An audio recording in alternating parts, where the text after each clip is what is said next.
Hello everybody, we're going to get started so that we have hopefully enough time. I'm going to take maybe 3 questions this morning if there are any left over from yesterday before we get stuck in. And we'll do the same as yesterday. In other words, we'll leave the questions to the end. Does anyone still have anything from yesterday that was pressing that they'd like to ask?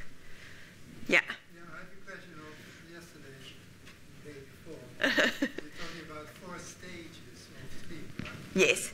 Time on it, how each stage, how long it takes? Sure. I mean, the first stage of sleep is usually very short. It's kind of the transition. Some people don't even think it's sleep as such because individuals can still report having mental activity if you come into the room. The second stage usually lasts,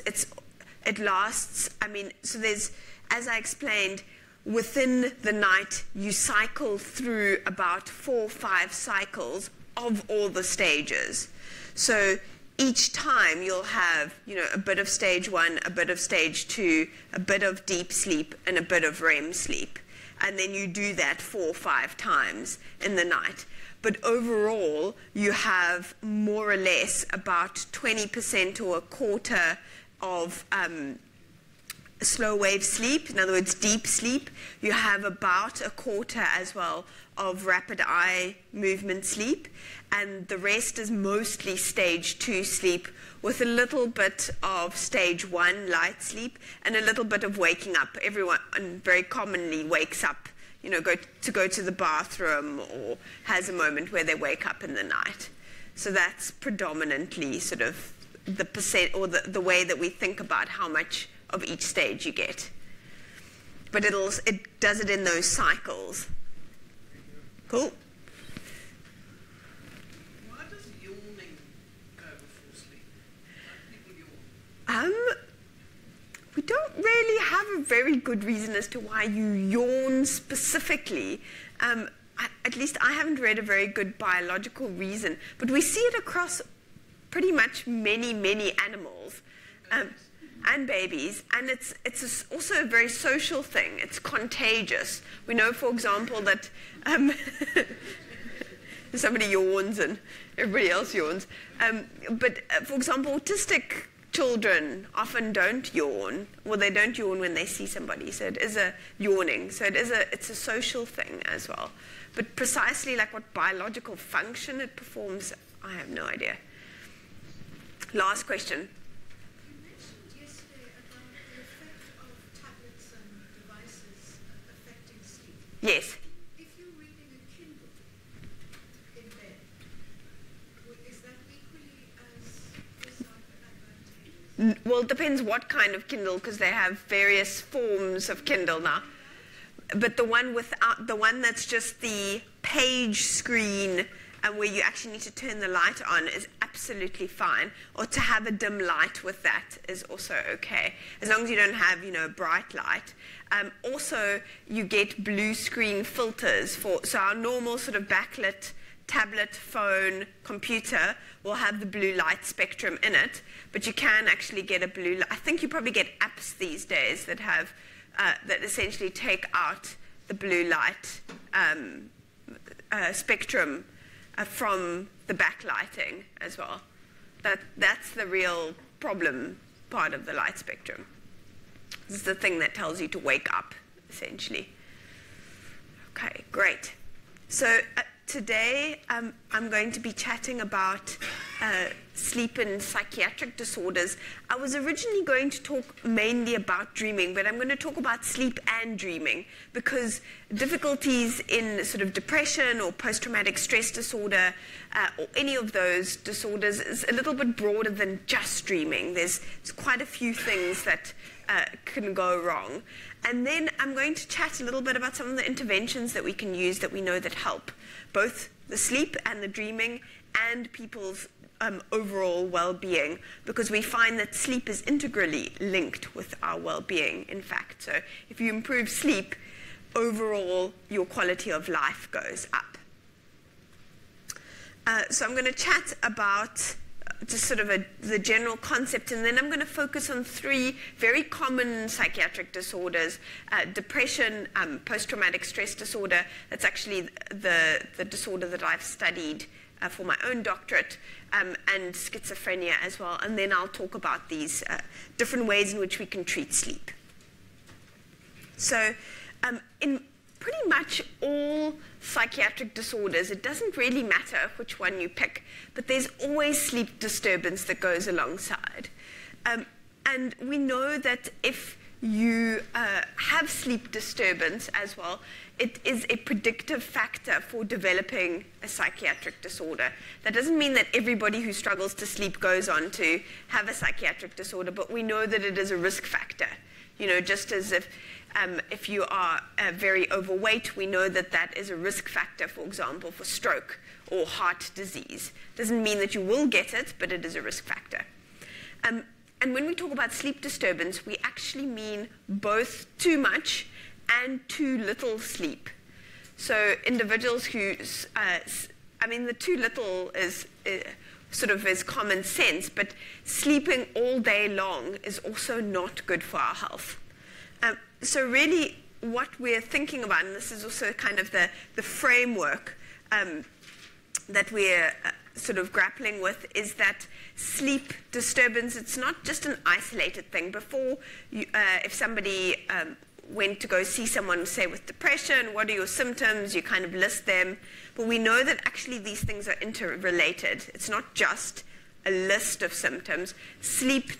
Difficulty with sleep relates to other difficulties with memory, with emotion, and we're going to focus quite a lot on the emotional disturbances that go alongside.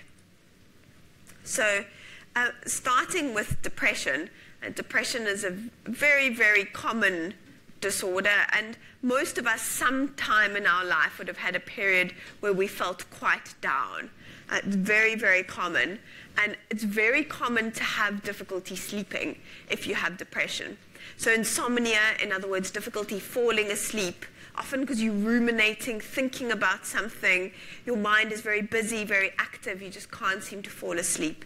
And difficulty with waking up, having quite light sleep, broken up sleep, or waking up very early in the morning and not being able to go to sleep. Those are very, very common sort of sleep difficulties that are reported. And if we look at the electrophysiology, in other words, the kind of thing that I do where individuals come into the sleep lab and we put electrodes on their head and we see what their actual sleep patterns are, we know that individuals who have depression have disturbed REM sleep predominantly. And sort of this might come as a bit of a surprise to some of you, but actually individuals who are depressed tend to have more REM sleep than individuals who are not depressed. They go into REM faster. We say that they have a decreased REM latency. Their latency, the time that it takes them to reach the first REM period, is much shorter. And they have increased REM density. Density refers to how many eye movements you have in a REM period. So it seems that there's this sort of like massive push or increase in REM sleep, both in its quality and in its quantity. And interestingly enough, we know that these changes in REM actually precede the diagnosis or somebody presenting with depression. So they come first. So it seems that sleep is really somehow involved in the pathophysiology or like the development of these psychiatric disorders, again sort of emphasizing that maybe it's not just sort of an isolated symptom, somehow it's integrally linked with the whole thing. And also, once you recover from depression, often if you have residual REM imbalances, you're much more likely to relapse. And if you have increased REM density, that's also a predictive factor for poor treatment outcomes. So it really seems that this is quite a strong marker for how we can understand sort of the severity, say, of the depression. We also know, and we're not quite sure exactly how to interpret this, but that people who have depression have less deep sleep. We're not sure if that's because they have so much more REM sleep, there's just not enough space for deep sleep, or whether because they're so sort of preoccupied or aroused, they're just unable to fall into that deep sort of restorative sleep. And then, interestingly enough, a lot of individuals who are depressed have a decreased frequency in dreaming. So, in other words, although there's much more REM sleep, because yesterday we talked about the fact that dreaming and REM sleep aren't the same thing, and in fact they don't have the same neurobiological mechanisms.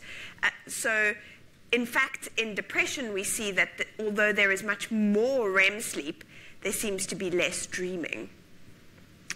And then, sort of looking at a slightly different strand of research, thinking about how sleep might be related to depression, we know that certain genes which are implicated in depression. So in other words, if we look at those genes and we see that there's slightly different variation than sort of the average person, and that's a marker of depression, a lot of those genes are the same genes that control the human circadian clock. In other words, our sleep-wake cycles. So it seems that really sleep and depression are quite integrally linked. So sort of bringing in what we learned a little bit about sort of REM sleep and emotional processing, we know from what I described in the previous two lectures that REM sleep and maybe specifically dreaming are so important for emotional processing. So that's why perhaps it is a bit of a surprise that we have this massive increase in REM sleep, but sort of what may be happening, and at least this is a hypothesis, is that the body is trying to generate more REM sleep so that there can be more dreaming, essentially. Because remember, we're thinking of dreaming as perhaps the active ingredient in doing emotional work and trying to solve our emotional problems. It's kind of our internal psychologist or our internal psychiatrist. So some of you who might have sort of quite interesting or bizarre dreams, or you know, you have a lot of things happening in your dreams, it's not necessarily, unless you're feeling really like you may not be coping in your everyday life, it's not necessarily a bad thing. It's your body's natural psychologist that's at work at night. But what might be happening in people who are depressed is that there's a biological state that is trying to increase the state of dreaming through having more REM, essentially. But for some reason, which we don't quite understand, it's not working. So you're not having more dreaming. And so that actual emotional work is not being achieved, even though you have more REM sleep. Other individuals have also suggested that it may be an overconsolidation of negative emotional content, because we know that limbic structures are very active during REM sleep. So if you're having more REM sleep and you're already, because you're depressed, predisposed to sort of negative thoughts, that perhaps there's too much consolidation of that negative stuff during REM sleep. So that's sort of an alternative hypothesis. But these are pretty interesting sort of ideas around why sleep is disordered and how it may link to the actual feeling of feeling so down and so low.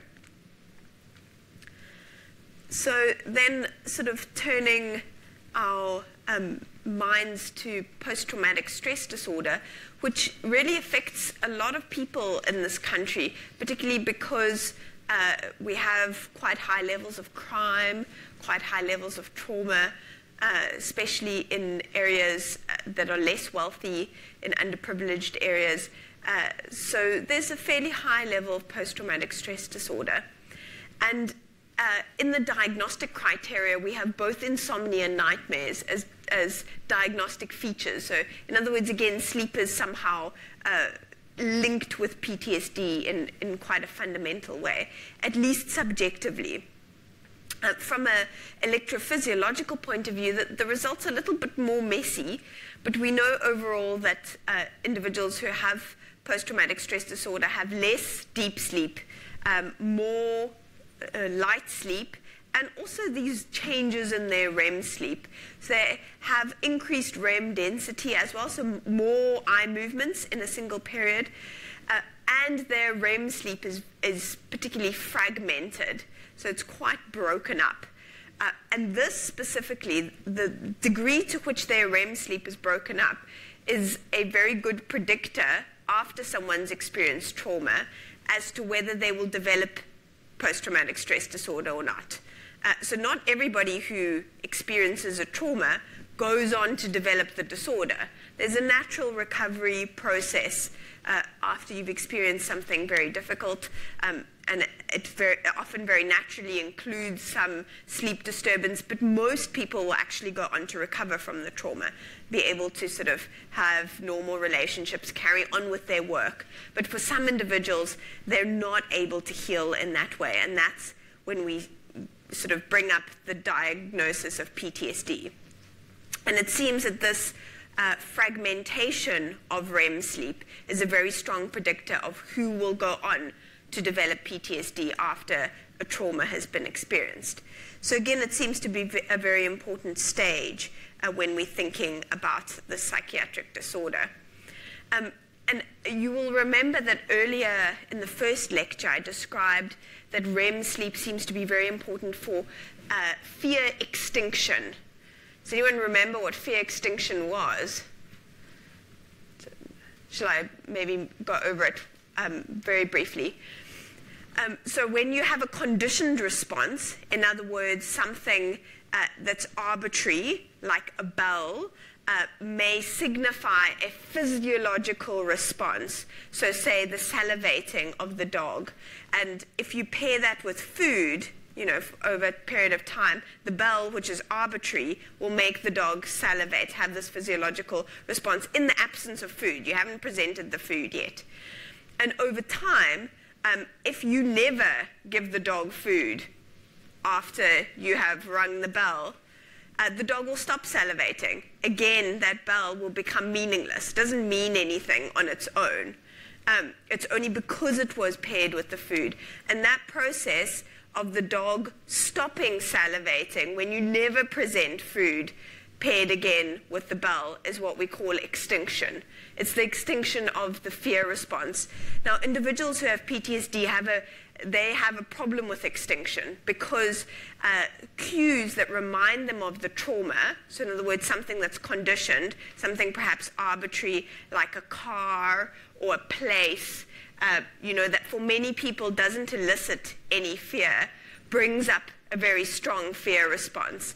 And they're not able to just get over it, even though that thing is never again paired with danger necessarily.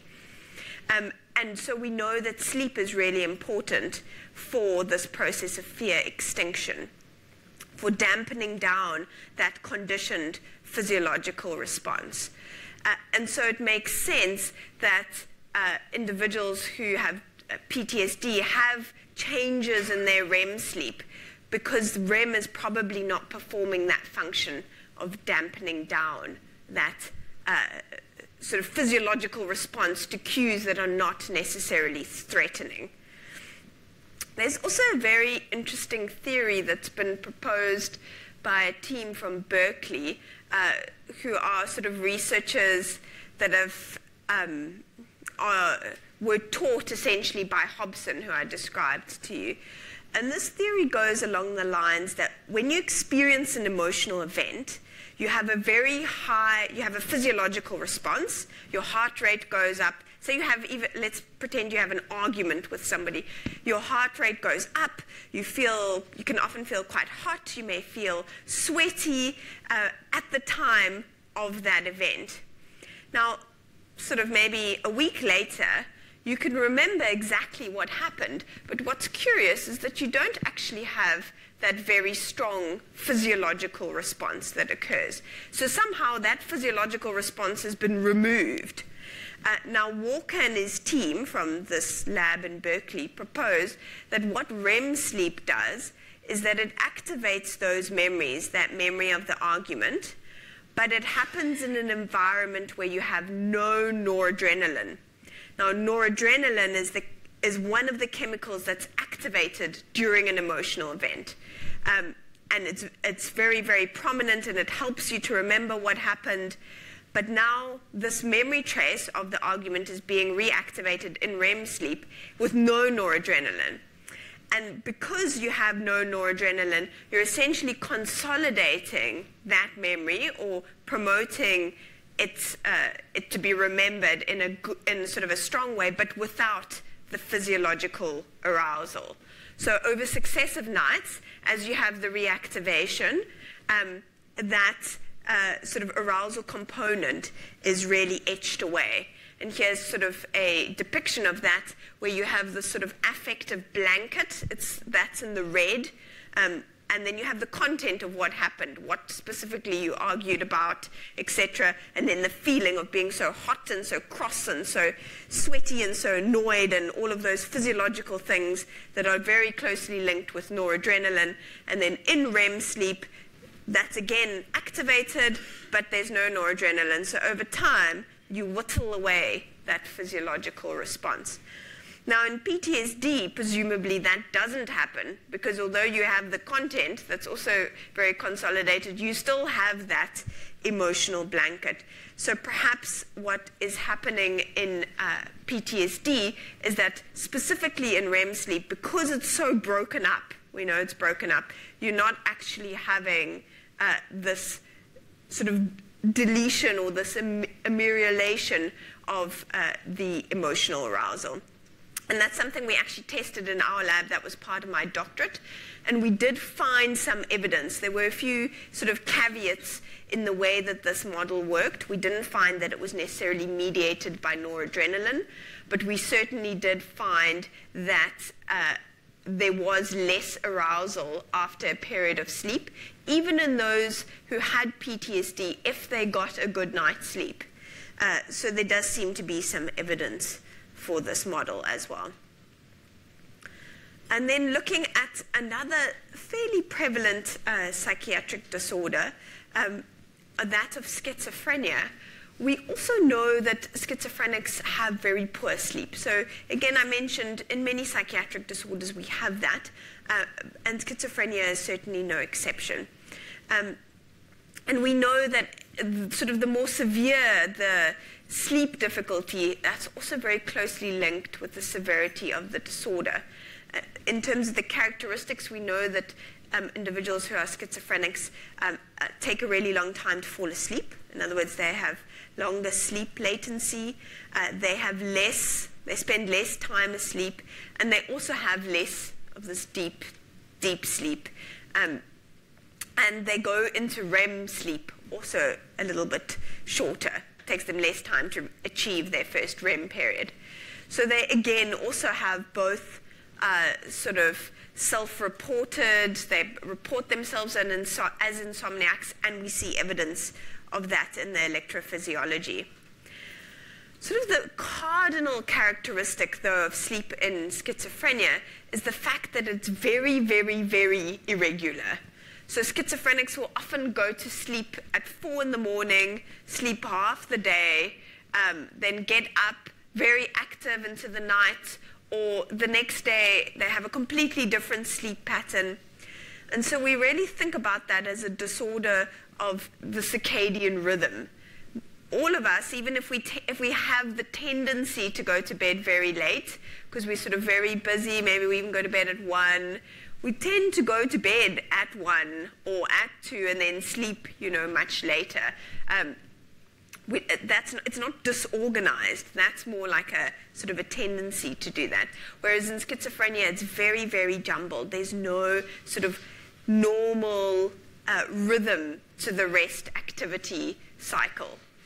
And very, very fascinating research, sort of similar to what I described in depression, has revealed that genes that are very, very closely and well known to be sort of markers of schizophrenia are the same genes that control the circadian clock. So again, emphasizing the fact that disordered sleep and sort of this specific psychiatric disorder are really quite integrally linked. There's a very good talk, In fact, I'm going to have a couple of recommendations for further reading and things like that at the end of this talk. But one TED talk that I can really recommend by Russell Foster, who's a circadian rhythm biologist. He talks about, well, part of it, he mentions something about schizophrenia as well. He's got a very good talk on sleep, TED talk. You can look it up. Russell Foster, double S in his first name, and Foster, Foster. Excellent talk. Some of you may have seen it. So in terms of thinking about how we sort of link sleep in a more kind of behavioral or from the emotional point of view in schizophrenia, we know that individuals who are schizophrenic don't necessarily react to emotional events in a sort of, I guess, ordinary way, that they may have overreact or may have strange reactions to emotional stimuli. And we know that they have disordered sleep. From everything we've described, there may well be some fundamental links there, but these still need to be explored. This is actually a very recent field, this whole field of neuroscience and sleep. So there's still a hell of a lot to be discovered. So, I mean, overall, from all of this, the sort of one of the take-home messages is that your emotional well-being and your emotional functioning and sleep are really linked in a profound way. And we can't think of just having insomnia or just having difficulty sleeping without thinking of the things that are linked with that. In other words, emotional dysregulation, difficulty regulating to emotional events, having stable mood, those kinds of things. So that leaves us in a place where, you know, we've described some of the things that are difficult for individuals who have depression, schizophrenia, and post-traumatic stress disorder. But what can we do about it? I mean, is there really anything to be done to improve sleep and improve quality of life? And luckily, there are quite a few treatments that have sprung up in response. People have tried different things, and some things really do work. So for each one of these disorders, I'm going to talk a little bit about some of the treatments that we know that do work, that focus specifically on sleep. And the sort of amazing thing that has come out is that treating sleep, not for everybody, you know, there's never a treatment which just works for everybody. It doesn't work that way. But for a lot of individuals, treating sleep can be a very useful way of improving well-being in these specific disorders. And it's quite a nice therapy, and I always think it's so applicable to South Africa because not everybody wants to go to a psychologist and talk about what's going wrong or want to take medication. This is an alternative way to sort of treat disorders without having to take that specific step. Of course, I'm definitely a very strong advocate of psychotherapy and psychopharmacology where it's needed, as well as to taking drugs where it's necessary. But certainly this can be a very useful and extra thing that you can do, which can really improve quality of life. So for post-traumatic stress disorder, I'm going to talk about two kinds of behavioral therapy, actually. For depression, I'm going to talk about, we know that the sort of Chrono therapeutics, which is how you adjust the circadian rhythm, also has a great effect. There are also some good pharmacological treatments. And in schizophrenia, we're not yet quite sure how to treat the circadian disorder, but there is some preliminary data which seems to suggest that some pharmacological, in other words, some medicines may make a difference, as well as a behavioral intervention.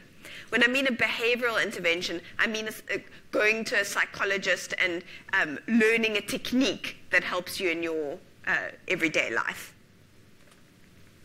So let's first talk about Chrono therapeutics, which has been sort of shown to be quite useful in depression.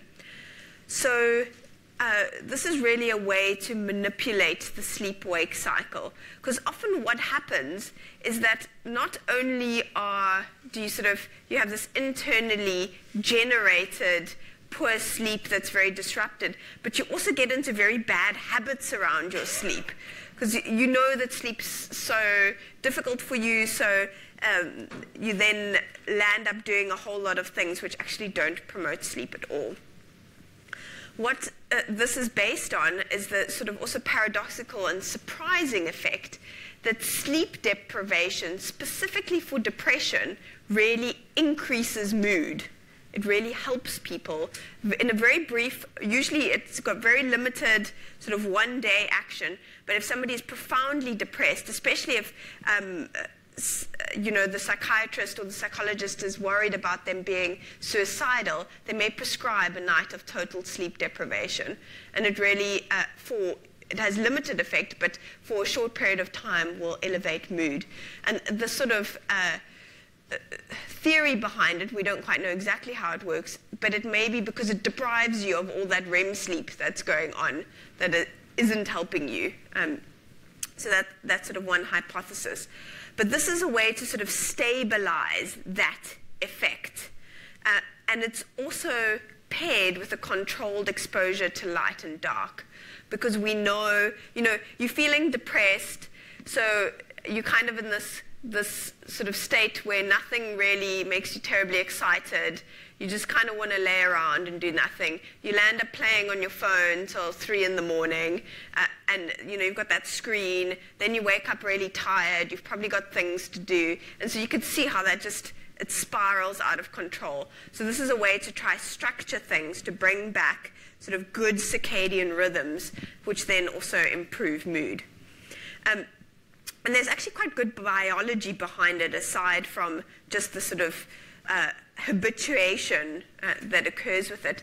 But we know that environmental stimuli really affect the way that clock genes sort of transcribe themselves, and the way that clock genes then are working within your brain affects the kinds of neurotransmitters you have. So often in depression, you may have, we've all heard of depleted serotonin, but you also have changes in your dopamine, the availability of dopamine, which is very important for drive, for being awake, for being interested in the world. And so affecting, in other words, regulating your clock genes can stabilize the production of dopamine, which then sort of also stabilizes your mood, essentially. So there's quite good biology behind it. So how it typically works is that somebody comes in, they have a night, so you'll see 3 lines down. There's a TSD, stands for total sleep deprivation. So you have a night where you are totally sleep deprived. And then for the next following nights, there's a pattern of both sleep restriction, so you're not allowed to sleep your full 8 hours. You're only allowed to go to bed at very specific times, and then you have to wake up and get out of bed. And in that morning phase, you're exposed to blue light. Why? Because we know the blue light wakes you up. So again, it's trying to jig that circadian rhythm into a stable action. So here, for example, after that night of total sleep deprivation, you would be allowed to go to sleep at 5 for a total, say, of 7 hours or so, and then you would be exposed to blue light, and you would have to get up and carry on with the day, and then the next day, say, it would be 2 hours later, and so it would progress. And this progression, you're awake for quite a long period of time, it's stretched out a little more, you're offered a period of sleep, and then you're exposed to blue light until you get to the time that you really would like to go to sleep. That has a very good effect on the circadian rhythm. You learn a stable circadian rhythm, and because of the way that that affects, say, dopamine, mood improves as well as sort of that habitual stuff around, staying up too late, doing things that don't necessarily promote sleep. So, and we know that is quite effective, particularly when you pair it with pharmacological treatment. So say somebody is taking an SSRI, which is standard treatment for depression. If you combine that with this kind of approach, it's actually very effective. It's been used both in sort of depression and in bipolar disorder as well. And the sort of nice thing about it is that it works pretty quickly. It's a couple of days, and you have to be strict. It's not something that you can kind of get away with changing a little bit. So it does require, it's often sleep therapists will recommend that the patient does it with someone. So a friend or a family member does it with them, because it's quite easy to cheat a little bit. You get tired and you're not allowed to take a nap, for example. No napping's allowed in this protocol. So it requires you to be a little bit strict. So they'll say that somebody should come along and do it with you, just to sort of check up on you. How do you, the sleep deprivation, how does that keep awake? I mean, often, so we'll leave, this is the only question I'll take, we'll leave questions to the end, but basically you ask the person either to get somebody to stay up with them. If you are being seen at a sleep lab, they might keep you at the lab and somebody will come in. You can read, you can watch a movie, whatever you want to do, but you have to stay awake. So obviously it's not usually things that are sort of overly active or something like that, but things that will, you can read, walk around, that kind of thing. Yeah, but you have to stay awake. So that's something that's been used quite effectively in depression, bipolar disorder. And then the treatments for post-traumatic stress disorder focus actually largely on nightmares. So on dreams that are very frightening, that often involve imagery from a traumatic event or some parts of it. And one treatment that's been found to be very effective is image rehearsal therapy. So this is taking the story of the nightmare, or the narrative essentially, and changing the ending. So during your waking time, writing out or talking through the narrative with a therapist, changing the ending, and then practicing that whole narrative with the new ending every day. And it's been found, so it's kind of like exposing yourself to the situation in waking when you have control, and changing the ending, and that then influences over time the dream content as well. And it's been used quite effectively. There's actually like a few now studies of all the studies, because some studies find positive results, some find less positive results, and so we're not always sure what the overall sort of recommendation for a specific treatment is. We call that usually a meta-analysis, where you take all the studies and you stick them together and you run the statistics on that to see if they work. And we know that image rehearsal therapy works for post-traumatic stress disorder.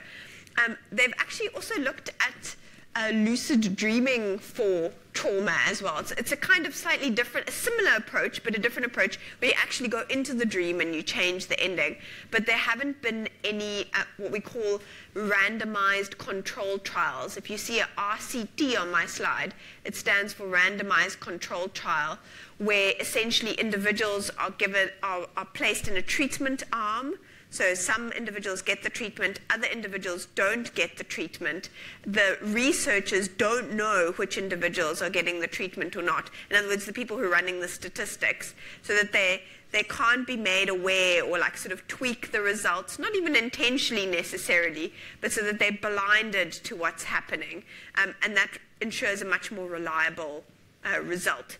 Usually the idea with randomized controlled trials is that the patients are also blinded to which treatment they're getting. So, for example, if you're given a pill, you don't know whether it's actually an active pill or a placebo pill. But obviously, if you're doing a behavioral therapy, you can't be blinded to the behavioral therapy you're getting it. So, but the researchers can certainly be blinded as to who's getting the therapy. Somebody else does the therapy other than the researchers, and then the data just gets collected. And right at the end, once you run the statistics, you then know who was in which group. So we know that image rehearsal therapy is good. There's also a form of cognitive behavioral therapy, CBT, specifically designed for insomnia, which has proved to be very effective. And in fact, these days, it can be quite short, and some individuals or some groups have started to deliver it via cell phone applications or via online treatments, often with a therapist on the other end. And although this may sound kind of, I suppose, lame, or, like, how can you deliver therapy over the internet, really? But for many places where there's very limited resources, and you can reach somebody, say, through a cell phone, and you can still be on the other line and talk them through it. It's actually a very, very valuable resource. And we've actually put in an application to run something like that for low socioeconomic individuals who are suffering with PTSD in this country, in Cape Town, through an application. Because you can have somebody who's a therapist on the other end. They don't physically have to come to your rooms. The transport money is always an issue. There's often something happening. So this is a way to constantly be in contact, provide some kind of support without actually having to be there or them having to come. So and this is what we're thinking of doing is based on these principles of cognitive behavioral therapy for insomnia, which is essentially, it's a sort of combination of teaching people good sleep habits. So again, it's that sort of pattern that you fall into where you stay up too late, you look at your screen, you spend... The other mistake that a lot of people with insomnia make is they think, well, I have trouble sleeping, I better get to bed at 8 p.m. because I have to give myself as much opportunity to sleep. And actually that is the wrong approach, because you're going to lie in bed thinking about how you're not sleeping for the next 4 hours. The right thing to do is to give yourself a very limited period to sleep, actually. So maybe only 5 or 6 hours. And then you have to get out of bed. And you don't do anything else in bed. You don't read your book. You don't... Stuff that's, related to being in bed, like reading, you have to do outside of the bed. Obviously, if you don't have any trouble sleeping, it doesn't really matter. But for individuals who have difficulty sleeping, it's to program that association, again, that classic conditioning, bed for sleep, bed good for sleep. So you're so tired by the time you get to the end of the day, because you've had the idea is that you have a full day, but you also only have a short sleep window. Even if you don't sleep in that window, you have to get out of bed, and then you carry on with your day. Eventually, you're so tired, you start to sleep better, and then you start to make the association, my bed is actually a good place, it's not a place where I can't sleep, where I'm so worried and I'm anxious. So it's kind of like retraining yourself. And cognitive behavioral therapy is based on that. It's supportive with the therapist that'll talk you through how to do that, how to structure it, and has been shown to be very effective. Also often helps to have a little bit of pharmacological support. So for example, if you're struggling with anxiety or depression or PTSD, to take an antidepressant with that. The antidepressants, no one really wants to be on medication, but often for a period of time, it just allows the biological system to just calm down a little bit, so the other interventions that you do can be more effective. Now, on its own, antidepressants are not very effective, but if you do something else alongside, it can be very helpful. And this has been shown to be very useful in PTSD. And the sort of behavioral treatments often can be 4 to 8 weeks long. So again, they're not very long. It's again, training you into that good behavior. You've got homework, in other words, you've got to do these things, and somebody's going to sort of check that you're doing them correctly. And that gets you into the habits, and eventually you break those poor habits of sleeping. And you're also so tired that you land up sleeping in the correct window, and you retrain your body. Then we also know that there are some useful drugs for sleep other than just taking sleeping tablets. As I mentioned before, melatonin has become quite a popular drug that's useful for sleep. it also promotes or sort of regulates rather than promotes dopamine. It actually inhibits dopamine. And so for schizophrenia, it's actually been shown to be quite useful because we know that individuals who have schizophrenia, not actually sort of all over their brains, but in many areas they have too much dopamine, and dopamine's responsible for the hallucinations, for those kinds of psychotic symptoms. And so because melatonin sort of reduces the dopamine a little bit as well, it's useful in schizophrenia. There's also another drug which is a combination of melatonin and an antidepressant called agomelatine, which is also has been shown to be quite useful because it's the melatonin just makes you a little bit sleepy, and the antidepressant takes the edge off things, can also really help to treat sleep difficulties and depression. And for PTSD, a drug that's quite recently been shown to be very effective, specifically actually for nightmares, is Prazosin. And Prazosin is quite interesting because it was actually prescribed as a hypertensive drug originally. It's actually an antihypertensive, but it works on the alpha neurotransmitter sites, and it reduces specifically noradrenaline. So it's taken just before bed. It reduces the level of noradrenaline, which is one of the neurotransmitters involved in the fight or flight response.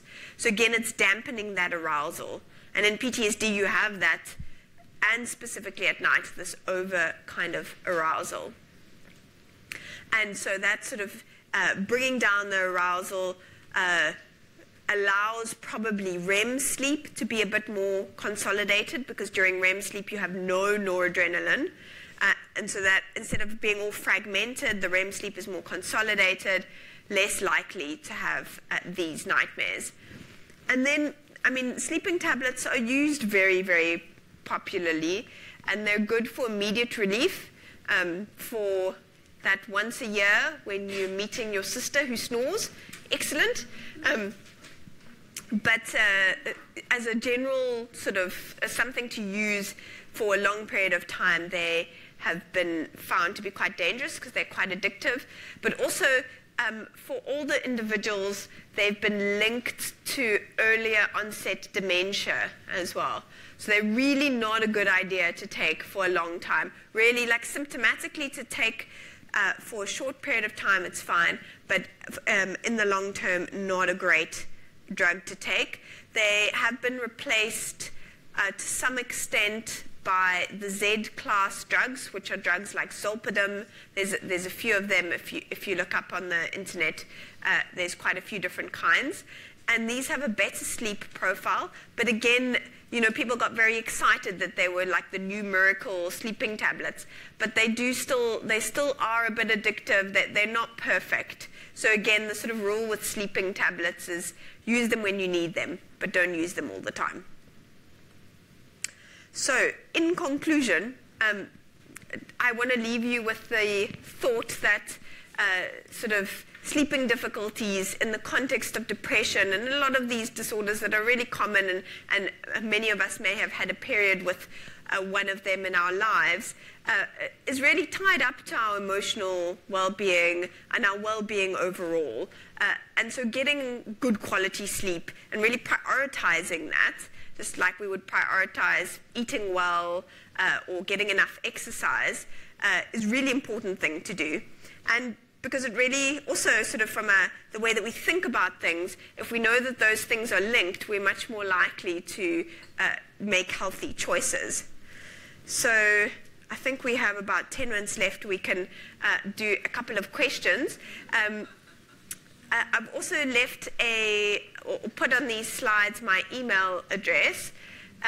You're welcome to email me if you would like to receive my slides. I can just send them to you in a PDF. And no problem whatsoever. And then there's some good resources here as well. There's a really excellent book by Matthew Walker, who's from that Berkeley lab that I mentioned with the theory about noradrenaline and REM sleep. It's called Why We Sleep. It's quite a new book. It's a very brilliant book. there's a very accessible article called Dreaming, A Gateway to the Unconscious, which is really a conversation between a couple of sleep researchers. I can also send that to you if you email me. I've got it on my computer. And then if you are at all philosophically inclined, sleep is really embedded in these greater questions around consciousness. There's an excellent website by Professor Mark Soames from our department called The Talking Head, where he thinks about some matters related to consciousness, and it's very interesting. So you can have a look at that. And then there was that TED Talk that I mentioned by Russell Foster, which I really think is very brilliant and everybody should see, called Why Do We Sleep as well. All right, so let's do a couple of questions. You talked about dreaming now, but in the beginning, and then you talked about Freud.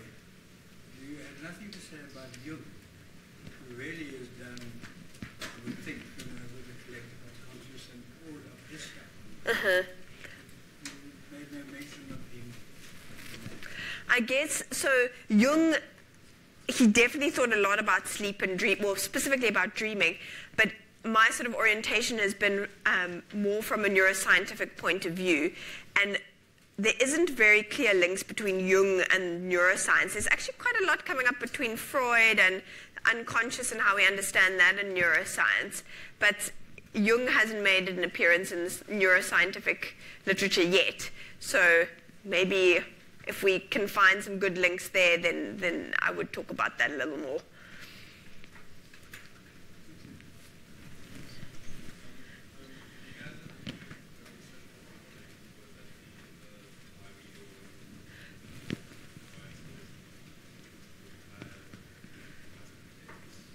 So there's a question from the back around yawning, why we yawn, similar to a little bit earlier, why it's contagious.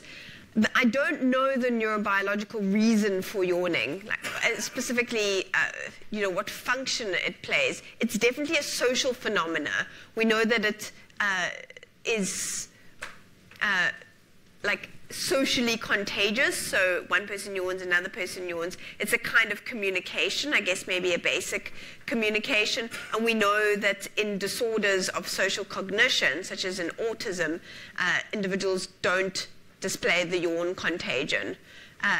So it's one way researchers in that field have actually found an easy way to study how social someone is or how social mechanisms work through yawning.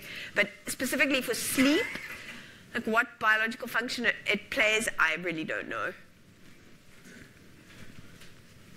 When you are training the sleep patterns of the depressants, and you have that period where they can sleep, how do they get that one? How do they go to sleep? Say they can't go to sleep. So it's fine. That period of time is allocated for sleep. So you're allowed to be in bed. If you don't sleep, you're supposed to get out of bed and carry on with something else. But after that time period is finished, you can't sleep at any other period. So by the time you get to the next day, even if you didn't sleep that day, you're going to be very, very, very tired. And so that's the idea behind this. It's okay if you don't. It also takes the pressure off. It's okay if you don't achieve sleep. You're not going to be allowed to sleep later, but it means that over time, a couple of days of this, and you'll find that you'll fall into that deep sleep. Just the biological rhythm will force you there. We had reasons to try and make a dog sleep. Let me explain. We had a rescue dog from the SPCA, and it had obviously been in an accident in a car. And when we put the dog in the car, it just started to shiver and shake and all that sort of thing. We went to the vet, and the vet said, I'll give you an extract of milk that will make the dog sleep. And the reason behind it was that when you're a baby, you get given milk, and then you go to sleep. And we used this for years, and it worked fantastically. There is a hormone in milk, and I think it's related to a bit of an antidepressant effect as well. It's called L-trophan, which is metabolized by the body and made into a neurotransmitter. I can't quite remember which one, and I think that's what explains both the sedative action, and it